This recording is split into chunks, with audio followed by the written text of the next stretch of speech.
My guest today is Maureen Metcalf. Maureen is the CEO of Metcalf and Associates. I suppose that you developed that name over a long consideration.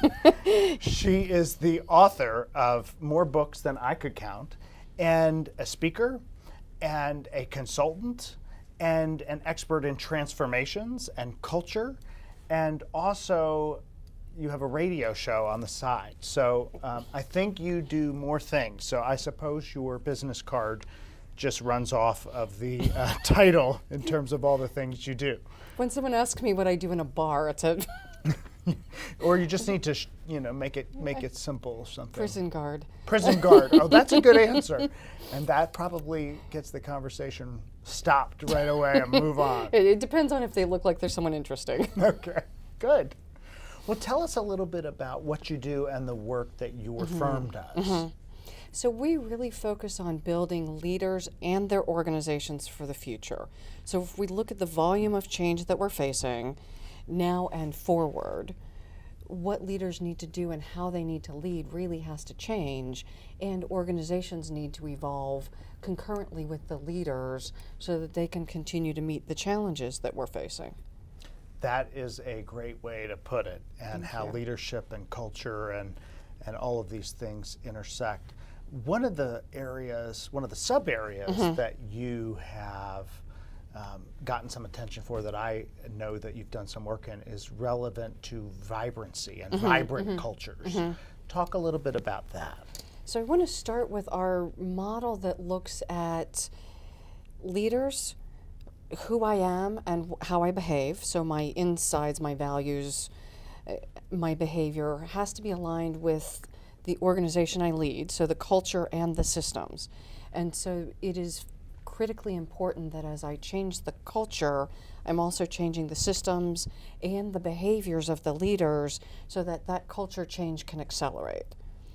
So how do leaders, as they're looking at that acceleration, how do leaders actually make an impact on the culture in a deliberate way? I mean, oftentimes it's kind of unconscious and they don't know what they're doing. But if they come in and they say, we want to move this culture, or we want to create a more vibrant culture, what deliberate steps can they take? So one of the things about our work is we draw heavily from incredibly well researched content. So for the culture and the vibrancy model, we work with Jim Ritchie Dunham. He's a Harvard researcher. He runs the Institute of Strategic Clarity, and he's created this harmonic vibrancy framework. Harmonic vibrancy framework. So it comes great. from physics. So there are several elements within the culture that have to move together. So that's the harmonic to create a vibrant organization. And so the 5 elements are: when I come to work, how do I feel about myself? How do I feel about us? How do I feel about the organization? And if those 3 are positive, then I can innovate and implement. So I can put forth creative ideas and implement them. So think about an environment that you've been in where people kind of head down. If you notice, they'll look out in the hallway before they choose to use the restroom, because if the wrong person's there, they don't want to go. This way. So that kind of I duck, versus kind of the move of vibrancy is the woohoo, right? 5 o'clock. No, it's the I get to do something with someone that is really exciting to me. And so we are attempting to move people to that feeling of woohoo, because I trust you, I'm excited about the work we're doing, I know that I'm going to get support in who I am and what I'm doing. And so it's do you about diagnose that? We do. So you diagnose where you are in the stages. So if you're trying to get to the 4th and 5th level and try to get to innovation, you will come in if you notice number 1 or number 2 is blocked, stopped, off. So everything is data focused. So we would do an assessment of the organization, run the numbers, and then facilitate the conversations, because it's about the agreements. That's the thing that it really captured me about Jim's work and the work of the center, is that we change culture by being conscious of the agreements we have and shared agreements. Often we'll say things like the customers are priority, and yet we really reinforce behavior that doesn't at all support the customer. So we look at what are those agreements between the group, and Jim's work identified a series of questions, and it's, can I be genuine and authentic at work, or do I have to hide who I am? That's a big one.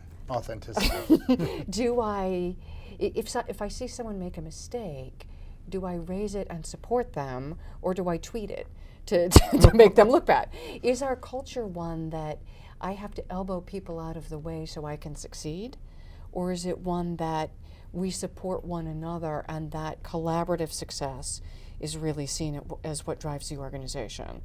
And these things can be subtle, but they have to be built into the agreements we have, the ground rules, how we operate, how we onboard people, how we promote people, what we punish. Punishment's a weird word, but what we disallow. So it has to be built in systemically, but it starts with how do we agree to work together? And some of this is so deeply ingrained in a culture. It's interesting, you can bring in new leaders, but the culture will pull them into these different models. What are the barriers for a leader coming in and saying, I want to go this way, but the culture's pulling me off into a way that's unhealthy? So I think of an organization I worked for with a 60-year history and very strong founder mentality. The founder is since deceased, but we would hear so-and-so wouldn't do it that way. And his picture was still in all the conference rooms. And so he had created such a strong culture that as they became $1 million or $1 billion enterprise and now multi-billion, they're still trying to operate the way they did when they made $100,000. So part of it is being very conscious of what you are retaining and what you are letting go and in service of what. So we're not dishonoring the legacy of the founder, we're building on it by making these shifts. Did you have to take down all of those pictures of the founder? You know, in that organization, my job wasn't culture change. We were implementing an enterprise software system. So it wasn't overt culture change. I don't know if those pictures are still up. They may be. They may have done a renovation where they modernized the art. It's interesting because it sends subtle signals, something like that inside you probably wouldn't even recognize, but when you come in from the outside and you look and you assess it, you say, that picture's actually having an impact on what the behavior in the room. And some people would say, no, of course it's not. Oh yeah, it did. It does. It's very interesting to see that. Well, one of the things that I'm interested in is oftentimes people will be working in an organization and they'll say, oh, Skip, if I was the CEO like you, I could change the culture, but I'm not. I'm in the middle of the organization and I have absolutely no impact. I can't do anything about it. I can't change anything, but if I were you, I would. You should, is really what they're saying. Your should list, right? I get should lists a lot, like, thank you very much. I have a lot to do. But how is it, I should start with the question, is it possible for someone in the middle of the organization to change culture? And if so, what are the different ways that they can go about doing that? So I want to say absolutely yes. We have good data to support it. I worked with an organization locally, large organization, and my client was a subgroup. And the general manager of that group, we assessed them like I do, and we assessed them as part of their small group and a part of the big group. And they had created an incredibly vibrant subgroup within a large group that was under FBI investigation, not a happy place to be at some point in time. But this we have a lot of that going on right now. Let's not go there. So just to paint the picture, it was in a place in its organizational evolution that wasn't positive. Yet this group, so this general manager created an organization that was incredibly vibrant, is incredibly vibrant. It took him having social courage, that he'll play social courage. I like that. To create an organization that is inconsistent with the overall, but he has a lot of latitude in how he runs his part of the business, and they've created collectively a place that is absolutely brilliant to work, and it doesn't require the CEO, right, or the elected official. So culture change comes from you, certainly, but it also comes from the bottom up. And we have data for other organizations as well that have created subgroups or operating companies or divisions that can be incredibly vibrant in the context of an organization that's mediocre. Interesting. I want to touch on one last thing before I ask about where people can learn more about your work, which is you referenced authenticity. And it's so interesting. And it matters in terms of culture. Can I show up in this authentic way?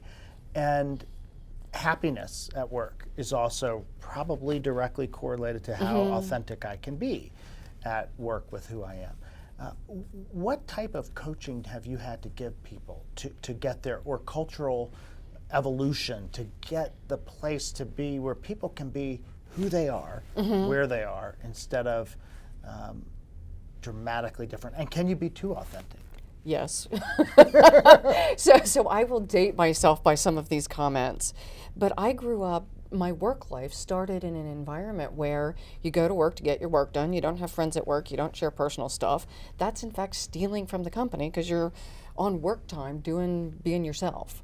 And that came as an evolution through the industrial era, and it made sense at some point. In a knowledge Gone environment, are the days, right? Gone are the days. We wish, right? We wish. Stop talking, back to work. But now that some of the Gallup research and other research says being genuine and authentic is foundational to strong relationships and employee engagement.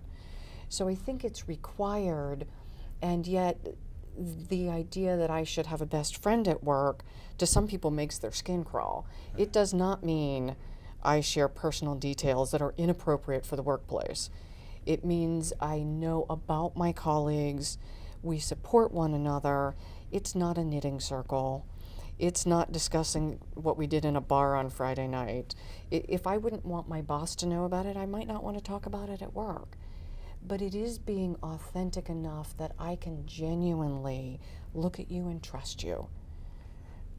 Trust, authenticity, leadership, and culture, they're so interconnected. They really are. And yeah, so much comes to mind we can feel dishonesty, or we can feel distance, or disingenuineness.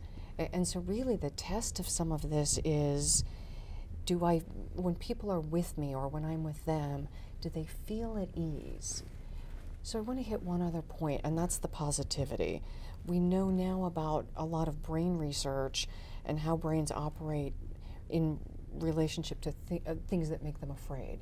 And so to create an environment where people are most productive, we're really better off minimizing the fear and creating a place that's positive and supportive. And again, that's not what I grew up with, but we know that this is helpful. And so in the coaching, a lot of my focus is on how do I manage brains, my brain specifically, and the wiring and attention to. Interesting.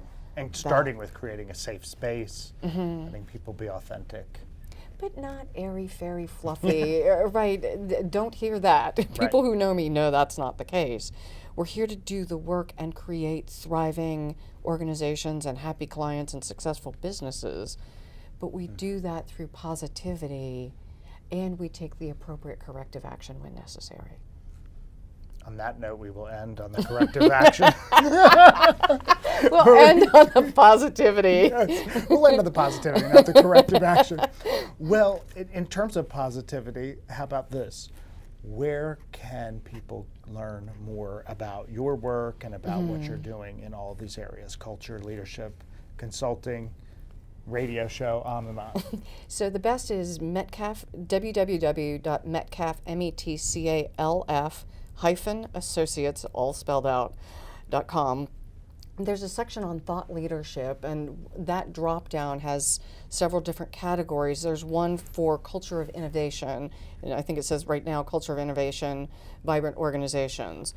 To learn more about that, we've got several Voice America interviews, Forbes articles, a description of the framework, and there's also an assessment people can take for free, a self-assessment. It doesn't get you your organization's What does it assessment. tell you, the assessment? It tells you how you rank your organization with regard to vibrancy. So do I think I'm working for a vibrant organization, or creating a vibrant organization? Creating one. I love it. Well, thank you for sharing this and about vibrant organizations, because I think it's it's everyone's goal. I would hope to create a more and more vibrant. If that's not the goal, then there's a problem, because I know that it leads to more success financially, more success in the market, and happier employees that are more fulfilled as well. So thank you for talking with us. Thank you for the opportunity, Appreciate it. Skip. I love the work you do, both with OCLC and with your own work and your upcoming book. So Thank you. It's a lot of fun. I'm Keeps me loving busy reading too. your book, by the way. So Thank you. Keeps me busy. yeah, Thank you. Although I still don't have as many titles as you, but I'm working on it. Yeah, but yours will have more readers. Thank you so much. Thank you.